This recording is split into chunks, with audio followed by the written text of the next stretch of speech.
which they conflate the efforts of an individual to advance the religious and human rights of a persecuted minority in China with terrorism without providing any substantiated evidence. And I want to quote from the resolution of the NGO Committee and Consultative Relationships, and it requires that there exist, quote, substantiated evidence. That is also part of the rules of this committee. Evidence must be substantiated. There seems to be a belief that the United States does not take its responsibilities as the host country of the United Nations headquarters very seriously, that we just let known terrorists enter the United States willy-nilly to come and hang out here at the UN without any regard for the safety of our own citizens.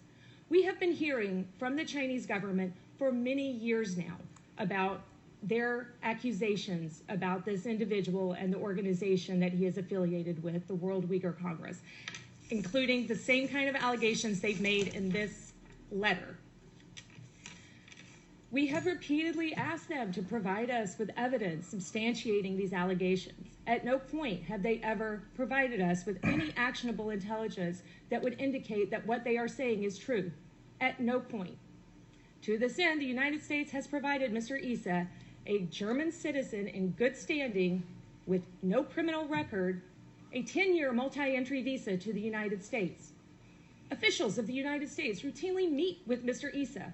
Again, if Mr. Issa were, in fact, an actual terrorist responsible for the many acts that the Chinese government has accused him and his organization of, does anyone in this room seriously believe we have troops on the line, young American men and women on the line in Syria right now fighting against ISIS and jihadist extremists?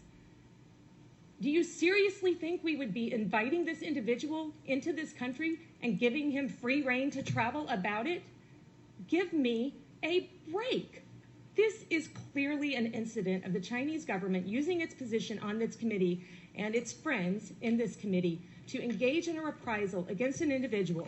I would like to read from an editorial that appeared in the Washington Post yesterday describing how China treats the Uyghur minority in Xinjiang. China is undertaking a repugnant campaign to destroy the identity of a minority people, the Uyghur Muslims of Xinjiang in the northwest, in the province in the far northwest. There have been a number of well-documented articles, and this editorial goes on to quote them.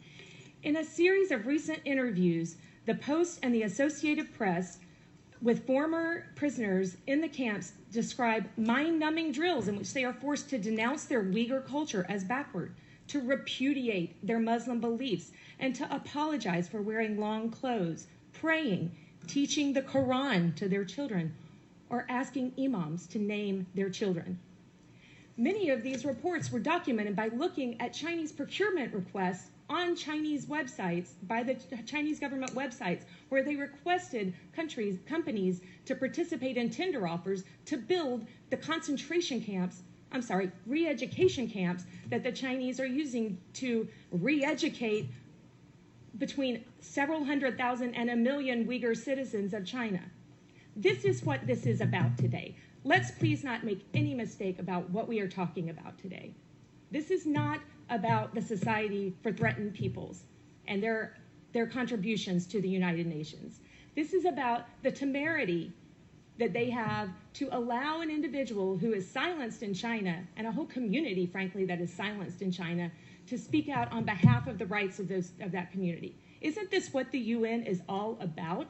Isn't this whole organization here to promote self-determination also? I think that we owe it to ourselves as a committee and to the UN to ask the Chinese if they have genuine evidence of this individual's culpability for the acts of which he is accused, then they should produce that to DSS and make sure that he's never allowed in the UN again, or to the United States so that we can make sure that he is not allowed in the United States again. But so far they have failed to do so. Therefore, accusing the Society for Threatened Peoples, a long-standing, well-regarded NGO, of harboring a terrorist and promoting terrorism is beyond the pale today. This is just outrageous. And I would hope that the Chinese would have the sense to withdraw this request before this goes any further. Thank you.